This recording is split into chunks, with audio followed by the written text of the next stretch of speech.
ngayong araw. Inakalang easy money ng isang raketerang nanay, pati buong pala ang scammer gumamit ng mukha ng isang sikat na social media influencer. Sabi ko, ay, ang galing naman. Napakabait naman ni Ma'am Rosmar. Tapos ang ginawa ko po, tinignan ko po yung GCash ko. Wala na pong laman. 51 pesos na lang po yung tinira niya. Pambili ng ulam. Nasasaktan po ako sa sinasabi nila kasi scammer daw ako. Plantito at plantita nadala sa mabulaklak na salita ng isang bogus online seller. Napakarami ng dahilan. Yun nga, na-sprayan, nasunog ng araw, binaha, nasira ng tao. Parang sabi ko, parang napakamalas naman ata. Tumagal na ng taon. Kaya sabi ko, talagang wala na to. Kumbaga, parang lost cause na ako talaga. YouTuber na todo ipon para makapagpatayo ng sariling resort, binudol ng contractor na sa Facebook niya kinumisyon. Tiwalang-tiwala po ako kasi mabait siya. Mabait kausap, matino, mukhang hindi gagawa ng masama. Ito dapat guys, yung resort na papatayuan ko. Hindi ko alam bakit nagkaganto. Alam niyo bang pangatlo ang Pilipinas sa buong mundo sa may pinakamahabang screen time o yung haba ng oras na nakaharap sa mga gadget? Bawat Pinoy umaabot sa 9 na oras kada araw ang average screen time sa cellphone man, tablet o computer. Kaya naman halos lahat ng transaksyon ngayon madalian. Hindi na kailangan pang magharapan para maisara ang deal. Diyan tuloy pumapasok ang mga abangers na kawatan. Huwag agad magtiwala at matutong makiramdam para hindi ikaw o mahal mo sa buhay ang sunod na mabiktima. Dapat laging budol alert.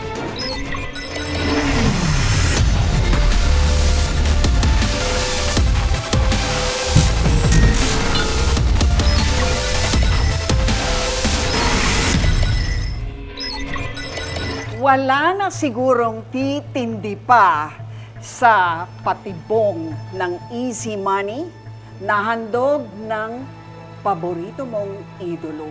Naku po. Killer combo yan, di ba, Rainiel? Tama. Kwento mo.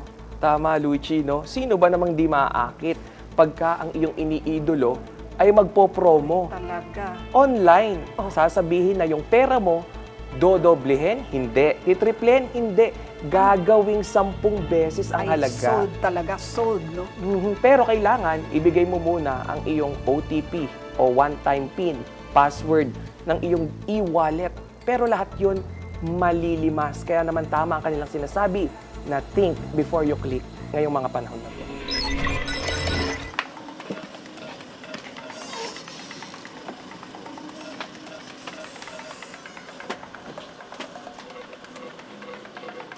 Taga Tanay, Rizal at may 4 na anak si Margie.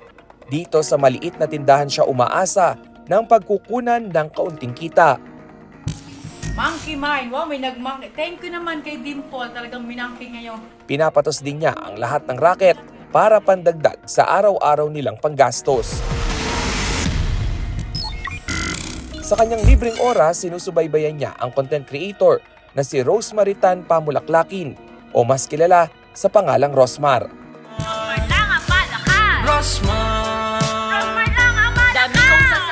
25 million ang followers ni Rosmar sa social media. Negosyante rin siya na nagbebenta ng mga produktong pampaganda. At sa bibig na niya mismo nang galing na 3 hanggang 5 milyong piso ang kinikita niya araw-araw. Rosmar lang ang sakalam. Kaya si Margie, naging minor na rin ng mga beauty product na ibinibida niya. Kasi nga po, meron po ako ng mga scars sa mukha, ganun. Gusto ko rin po sanang matry. Kaya po, kumuha rin po ako ng mga products na yun. Ina-apply ko rin po sa akin. Meron kang cellphone? Libo-libo ang nanonood sa live video ni Rosmar. Nagpapamudmud kasi siya ng mga mamahaling gadget at pera sa mga mapipili niyang followers. Sana all! Gagawin natin ngayon ay mamimigay na lang tayo.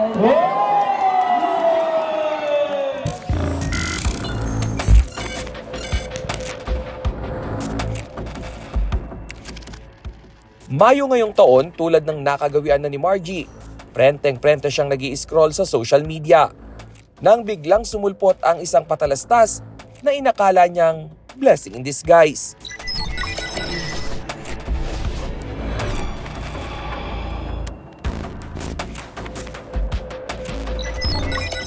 Picture ni Rosmar at ng pamilya niya sa Team Tans Vlog ang nag-pop out. Hindi nagdalawang isip si Margie. Nag-click siya sa link. Meron po nag-chat sa akin na sabi niya, "Ma'am, nanalo ka po ng cellphone na parang Android po. Tapos kung may laman po yung GCash, yung gagawin po nating 10 times." Eh nagkataon po yung GCash ko may lamang 2,400. Wala namang sinalihang contest o raffle si Margie. Pero pinatos pa rin niya ang mensahe ng nagpakilalang Rosmar. Budol alert! Warning sa pag-click ng mga link na natatanggap sa text o chat sa social media at messaging app.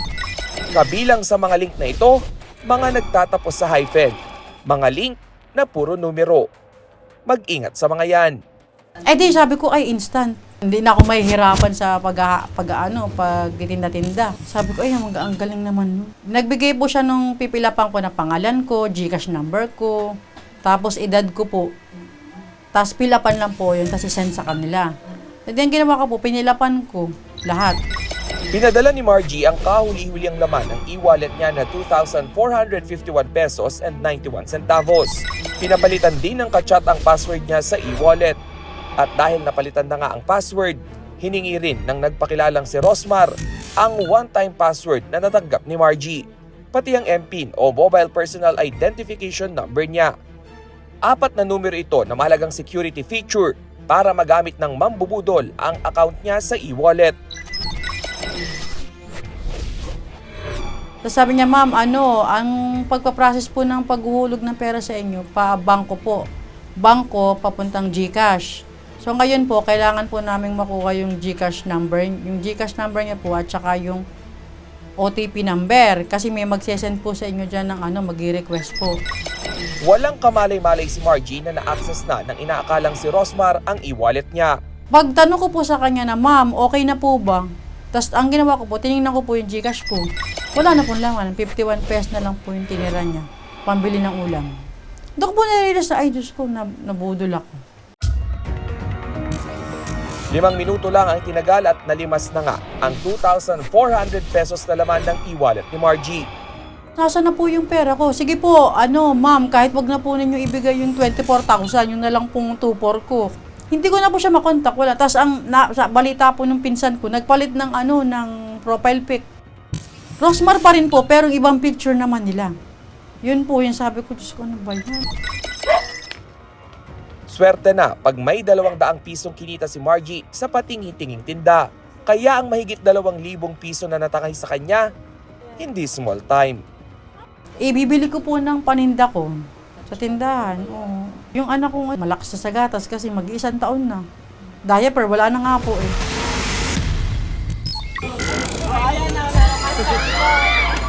Ayan legit talaga yung mga pinamimigay natin. Kasi nakita nyo naman guys, yung motor na parapol natin, nandyan na rin. Ayan na, brand new. Sino ba yun? Nakausap ko ang totoong Rosmar. Hindi lingid sa kanya na maraming nambubudol ang gumagamit sa mukha at pangalan niya. Nasasaktan po ako sa sinasabi nila kasi scammer daw ako, manloloko daw ako, balik ko daw pera nila. Kung ano-ano po yung sinasabi nila sa akin. May comment si Rosmar sa mga pinararatangang mambubudol siya. Teka muna raw, dahil impostor na gumagaya sa legit page niya ang nambibiktima at hindi siya. Sa totoo lang po, nakakasawa na po talaga, kaka-post ko na sabi ko na hindi ako yun. Minsan nakalagay Rosmar Tan, Rosmaritan, Rosmar Harrison, Nathan Pamulaklakin. Iniiba-iba yung pangalan, pati nga anak ko, Baby Talia, Baby Natnat. Sabi ko, yung bata nakapag-chat na ba yun? Gayunman, hindi naman raw masisi ni Rosmar ang mga taong madaling naniniwala sa mga ad o patalastas sa social media na may picture at video niya. Kailangan lang nilang malaman kung alin ang legit at hindi. Ano ba yung pinaka-framework o yung mga requirement lang para maging makakuha, manalo doon sa mga pinamimigay mo? May kailangan ba talagang i-click o may isa-send ba kailangan na detalye? Paano? Ako na po yung mismong nag-PPM with my Blue Check FB account. Pini-PM ko sila, then hingin ko po yung Gcash nila and matik ipapadala ko na po and sisend ko na yung screenshot. Paulit-ulit din ang babala ng e-wallet mobile service sa ganitong pambubudol. Huwag magbigay ng personal details tulad ng kumpletong pangalan, birthday, pati address at username at password ng account ninyo. Handa naman si Rosmar na tulungan si Margie, pero sana raw huwag na itong maulit sa iba at maging mapanuri sa mga napapanood at nakikita nila sa social media. Salamat po. Nasana pala sumama ako para kitik ko kayo na in person. Next time po, pag may time. Huwag ka na nga magpapaloko. Next time, ingat-ingat lang kasi marami po talagang taong mapagsamantala. Pero ayun, dahil ramdam ko na kailangan niyo po talaga ng pera at masakit sa tao. Kasi na-scam na rin ako before. Naloko na rin po ako. Kaya ibabalik ko na lang po yung na-scam sa inyo kahit hindi po ako yung nang-scam. Imbis na balik ko yung 2-4 mo, gagawin ko na lang 5K. Para tulong na lang din. Apo. Thank you po, Kap. Sa mga mabubudol, ayan, tigil-tigilan nyo ang paniniwala. Kaya ingat po kayo. Please lang, wag po kayong magpaloko para hindi po kayo maloko. Ayan, ito dapat guys, yung resort na papatayuan ko. Susunod, vlogger nagtrending dahil nabudol daw ng konsumisyong kontraktor. Mabot na po yun ng parang, ako send lang ako ng send kasi kailangan niya ng ganito, panambak daw, ganyan. Pati electric. So yung kontrata namin na 470,000 plus 100,000, parang 570,000 yun. Bukod pa doon, madami pa siyang extra na sinisingil sa akin. So ako naman, sige, bigay ako ng bigay dahil para matapos na, sabi niya gugulatin niya na lang daw ako. At nagulat naman po talaga ako kasi wala palang mangyaring resort na pangarap ko ayon. Walang lipatan. Susunod na yan sa Budol Alert.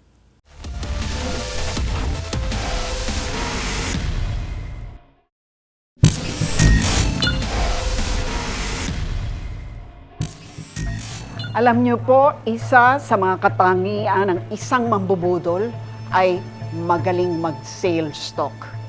Alam niyo, walang matalinong tao sa isang matinik na budulero. Yan ang case study ni Gio. Yung nakausap mo, hindi ba? Negosyante, bata. YouTuber, at alam mo marami siyang negosyo, Lucy, pero nabiktima siya ng budol. Abot kamay na yung pangarap niya na dream resort. Alam mo ba kung magkano yung naibigay niya ng pera? Oh, magkano? Higit kalahating milyon, pero nauwi ito sa wala.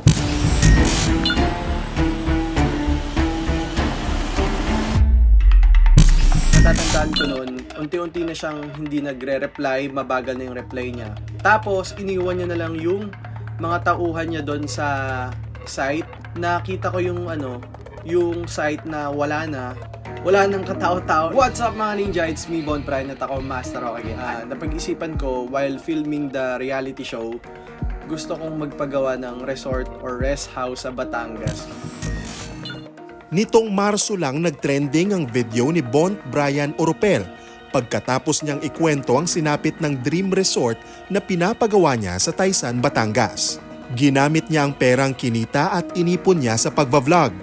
Pero ang construction ng resort, iniwang nakatiwangwang. Ayan, ito dapat guys, yung resort na papatayuan ko. Hindi ko alam bakit nagkaganto, pero ayun yung swimming pool dapat. Madiskarte at punong-puno ng pangarap ang vlogger na si Bon. 6 na taon siyang content creator na gumagawa ng mga travel video at mga kwelang content. What's up mga ninja? It's me, Bon Brian. Ako ang Master Hockey. At ngayon guys ay panibagong lap trip at good vibes na naman ang ating gagawin kasi ito ay panibagong vlog! Wow, ang ganda naman ng mga daanan dito. Sobrang garden. Akala ko sobrang baba lang, Lord. Bakit sobrang taas? Hindi sinabi na ganito pala kataas. Loko-loko yun. Paano ka nag-start? Unexpected na magiging content creator ako kasi nag-aaral pa ako noon. Tinatry ko na mag-online pero hindi ako pinapalad. So, hindi ako nagva-viral. Kahit ano ginagawa ko. Pagpapapansin sa online. Sino bang mag-aakala ng isang KSP o kulang sa pansin noon, meron na ngayong 1.8 million combined followers sa mga social media platform. Nagbunga naman ang pagiging content creator ni Bont.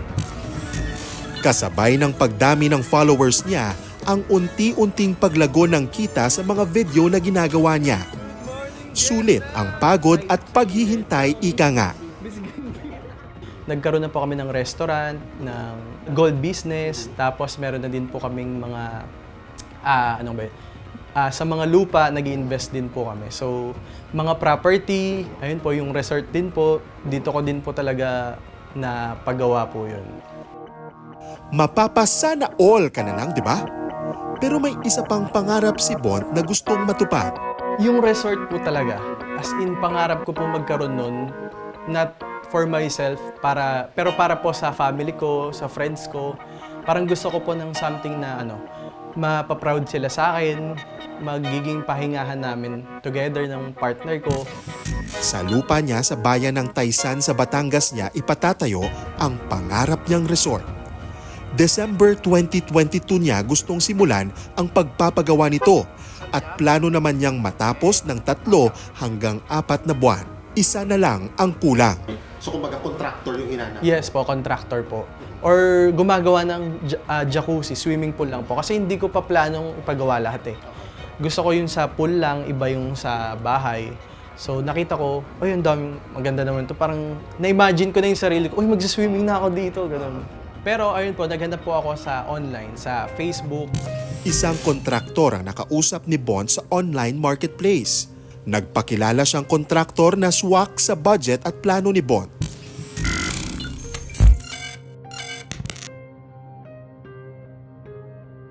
Nag-background check muna ako nun. Chinek ko yung Facebook niya. Ay, legit. Yung mukha niya, same na same dun sa mga video na sinend niya sa akin. Mga pictures, tapos nagpo-post din siya ng mga previous work niya. Nagpermahan ng kontrata sina Bont at ang inirereklamong si Raymond Guevara noong December 18, 2022. 470,000 pesos ang halaga ng kontrata. At matatapos daw ang pet project ni Bont sa loob ng 1 hanggang 2 buwan. Presentable naman po siya. Nakasasakyan pa, magandang sasakyan, tapos may tauhan siya para mga 5. So sabi ko, ay legit to. Sobrang excited na si Bont na masimulan ang kanyang dream resort, kaya agad naglapag ng paunang bayad. So nag-down po ako ng 140,000 cash nung time na po yun. Isang lapagan po. Nag-picture pa po kami, tapos may resibo po siyang binigay. Jacuzzi with tempered glass, a frame wood cabin. Ito na nga ba ang katuparan ng pangarap ni Bont? Sobrang bilis po nila gumawa within that week. Parang mga 3 days pa lang po, nahukay na nila lahat ng pool. Ganun kabilis. Tapos sa cabin po, nakapagtambak na po sila ng parang patag po doon.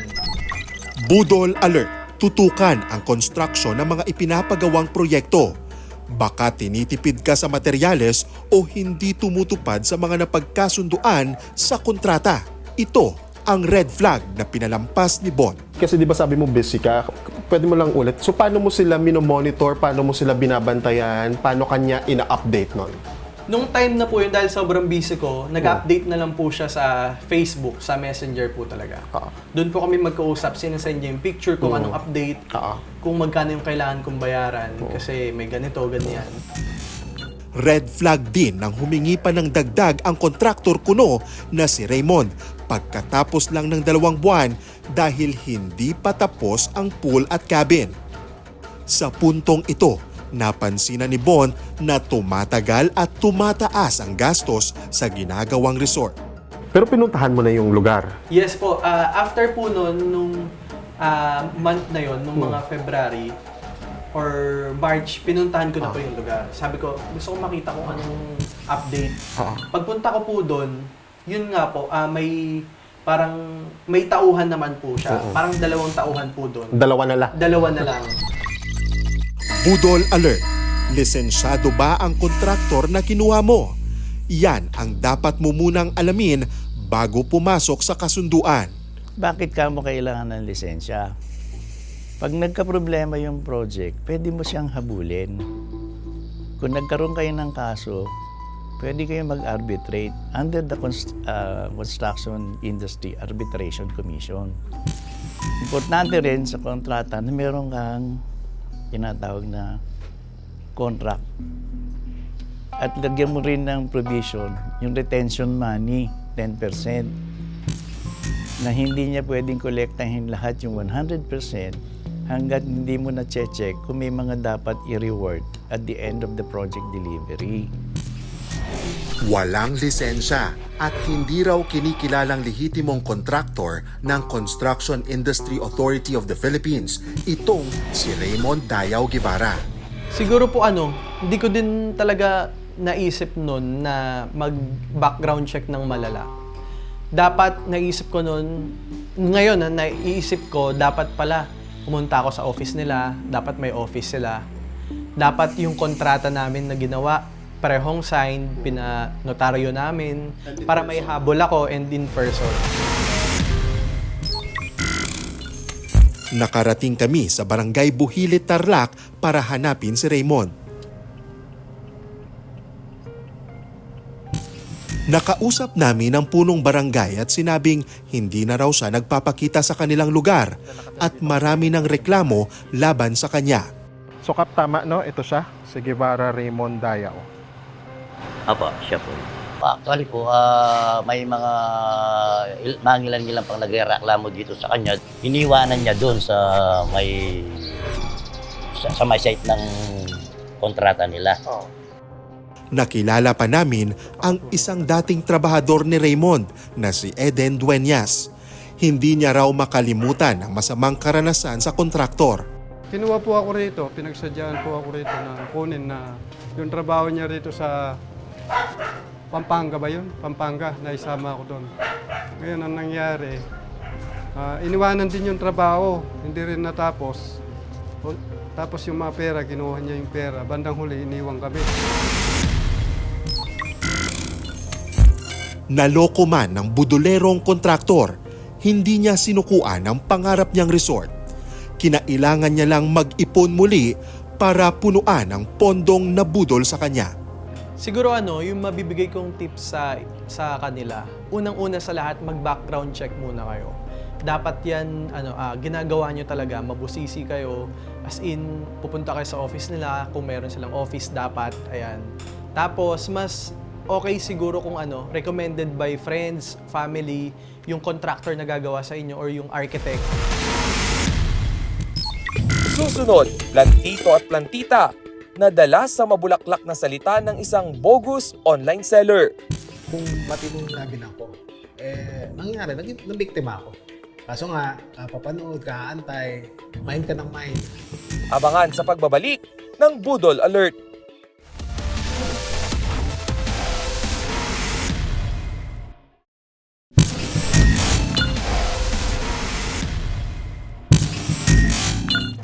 Sa mga kapwa ko plantito at plantita, mga adik sa halaman, naku, alam nyo ba, tayo ang paborito ng mga budolero dahil alam nila na napakadali nating mahumaling sa kanilang mga mabulaklak na pagbenta na mga rare plants. Yan ang kwentong budol ni Rainiel Pawi Draniel. Anong kwento mo nga? Sige nga, ipaliwanag mo to. Luchi, huling-huli nga nitong mga budolerong live seller, itong kiliti ng ating mga kapatid na plantito at plantita. Dahil imagine, 30 to 200,000 yung inilabas nila para lang talaga ang mga presyo ng mga yan. Para lang dito sa mga tinatawag na rare plants. At ang nakakapagtaka dito, Luchi, imbis na peace of mind yung maitanim nila noong pandemic, sobra patong-patong na stress yung kanilang inani hanggang ngayon dahil naghahabol sila sa perang napunta sa wala.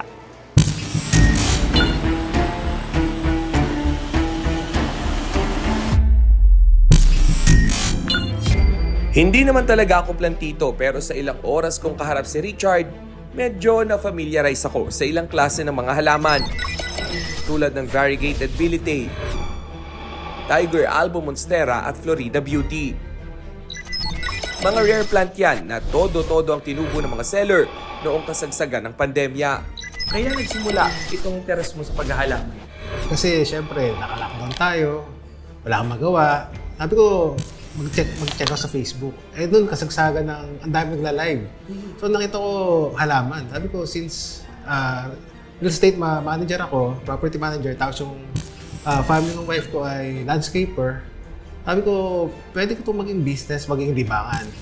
Nagsimulang manood ng live selling ng iba't ibang rare plants si Richard at tila nahook na siya sa isang partikular na seller. 2.5 na kay Carl. 2.5 na top bid natin. Si Ruth Crisel Dumagsa ng Cavite, ang may-ari ng The Premium Arraids and Stash. Nakita ko nga itong si Ruth. Sabi ko, ang dami nang nagwa-watch, ang daming viewers. Tapos parang okay, medyo competitive yung presyo niya. So, nanood muna ako, ilang days. So, nung tingin kong okay na, after ilang days na inaaral ko kung legit siyang seller, minessage ko kasi may pre-order siya nung isang rare na halaman. Medyo competitive yung presyo niya kasi ang mature form nun, nasa 200,000 eh.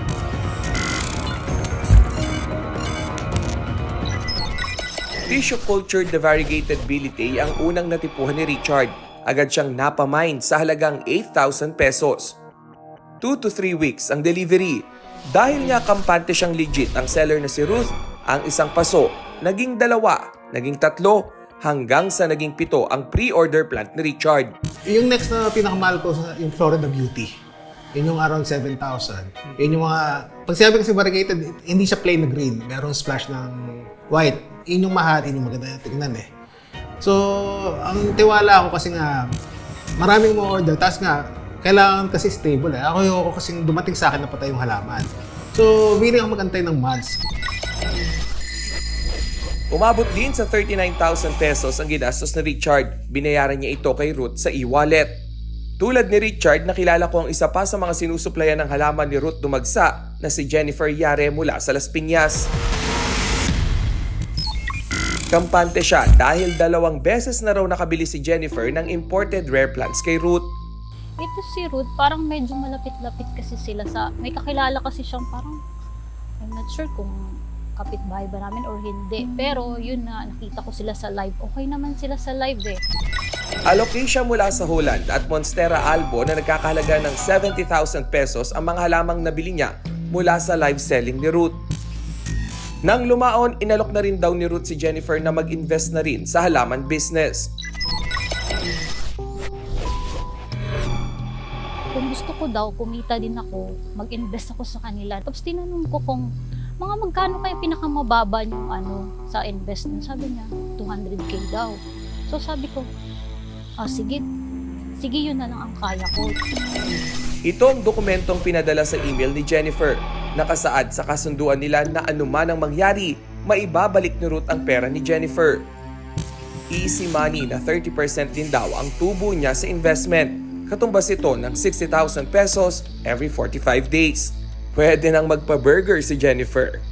Yun ang problema ko, wala akong natanggap ni piso hanggang ngayon. 3 years na ngayon, wala akong natanggap.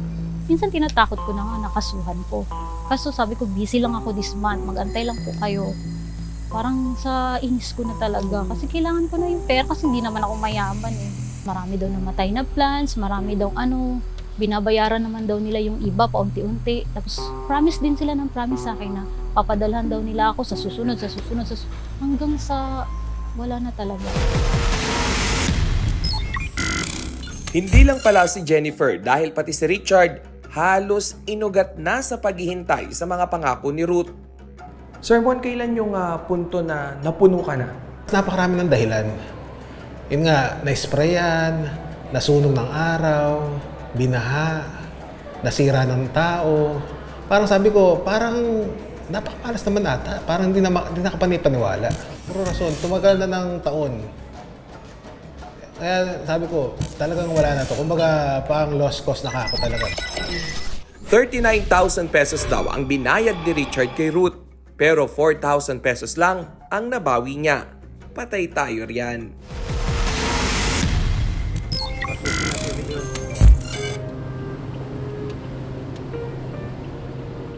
Hinanap namin ang inireklamong plant seller na si Ruth Crisel Dumagsa at dito sa 13 Martires City sa Cavite namin siya natuntun. Andiyan po si Miss Ruth. They're saying na parang sa kanilang pagkahilig sa halaman, nakahanap sila, hindi live seller, isang scammer. Sabi ko nga, if I'm a scammer, siguro by now wala na ako dito. Hindi na ako nagla-live. Scammer kasi is like, kunin yung pera mo, walang papakitang kahit ano eh. 'Di ba? Parang, they'll take your money, kasi hodang, bumili sila ng something. Tapos, technically, wala ka naman talagang binibenta. Parang yun ang scammer eh. Ibinalik ni Ruth ang sisi kay Richard kung bakit hindi niya nakuha ang 39,000 pesos na halaga ng mga rare plant. That time is one plant lang yung nadamay sa patay. And then the rest, nandito lang. Sabi ko nga, I insisted na, sir, pwede bang i-deliver na natin? Kasi nga wala na akong gardener. There's no one to take care of the plants anymore. Pero may pruwebang ipinakita sa amin si Richard na kopya ng chat nila. Ilang beses na nangako si Ruth na i-deliver ang mga biniling halaman ni Richard, pero hindi naman daw ito natupad. Pilipas yung mga araw, wala namang reply. Napasubo ako kasi ang laking pera na, sabi ko nga, nagastos ko ng sana sa ibang bagay eh. Kaso nga, siguro dahil pandemic, nangolekta ka, parang naging addiction yung pagbili mo ng halaman eh. Sa plant industry kasi, super shaky, unstable yung yung hindi tayo katulad ng iba na okay, ito for the whole year, ganito lang ang presyo. Sa atin kasi, we're giving or we're selling like per plant, iba talaga, iba-iba. So hindi, gustuhin ko man, it happened, sorry. Pero yung client ko, nagkaroon din ng problema, hindi din nabayaran, pending, ganun lang eh. Natuyot na rin ang pag-asa ni Jennifer na mabawi pa ang perang inasahan niyang lalago sa mga kamay ni Ruth. Nung 2 years na talaga, sabi ko, kailangan ko na talaga yung pera. Sinisingil ko na talaga sila. Parang gusto ko na rin magalit. May nabigay ka ba? Yeah, 4,000. 4,000. So far. Yeah, so let's say na you still have 35 to 36,000 na ibabalik, and then 3 years, eto na. Pinepeg ka nila as scammer kasi hindi mo raw na ibabalik yung pera. Kasi technically dyan, ayoko din naman. So, syempre, as a seller, hindi naman ako para sa kanila na parang all or nothing yan eh. Matagal yung time na ibabalik ko yung pera. Whatever happens, So, babalik at indefinite. ibabalik ko yung Pero pera. Nangako pa rin si Ruth na babayaran ang mga umano'y na agrabyado niya. Hindi po ako tumatakbo sa responsibilidad. Alam ko sa sarili ko kung gaano karami yung kailangan ko pang bunuin. Pero kasi, for this moment, hindi talaga kaya ng sales. Ginagapang ko, I'm trying my best. Naku Ruth, sabi mo yan ha, wala nang bawian at huwag sanang daanin sa mabulaklak na salita lang. Susunod sa Budol Alert, alamin kung paano makaiwas sa mga text scam.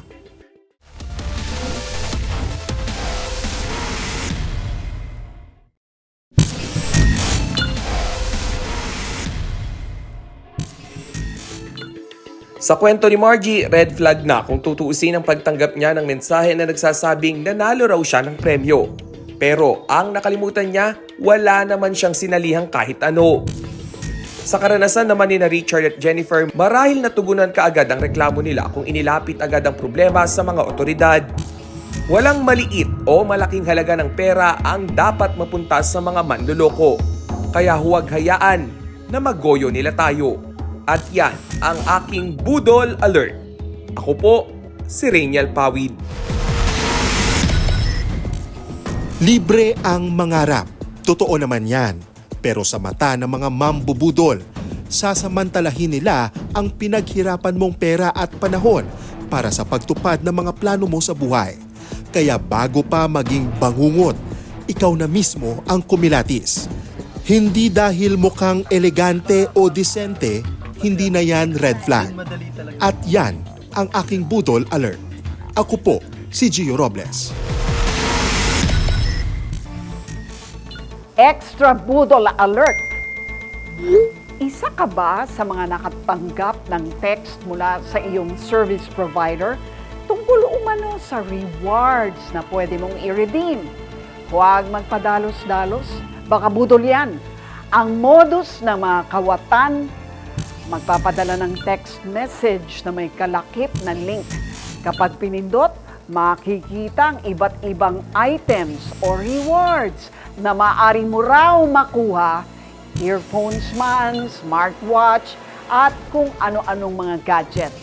Kapag kumagat, doon ka naghihinga ng credit card information para umano yan sa minimal fee na kailangang bayaran para ma-claim ang reward. Sunod na makakatanggap ng one-time PIN o OTP ang target. Awat na po at huwag nang i-input yan. Style kasi yan ng mga kawatan para magamit ang iyong credit card sa mga modus na transaksyon. Kaya bago mag-click ng anumang link, double o triple check muna. Ipagdamot ang OTP, lalo na kung hindi naman sigurado sa paggagamitan. Huwag na huwag ding magbigay ng credit card details sa kung ano-anong website. Kaliwat kanan na ngayon ang mga manloloko, kaya dapat hindi tayo magpatalo. Hanggang sa susunod na linggo, ako po si Lucy Cruz Valdez. Maging alerto, huwag magpabudol.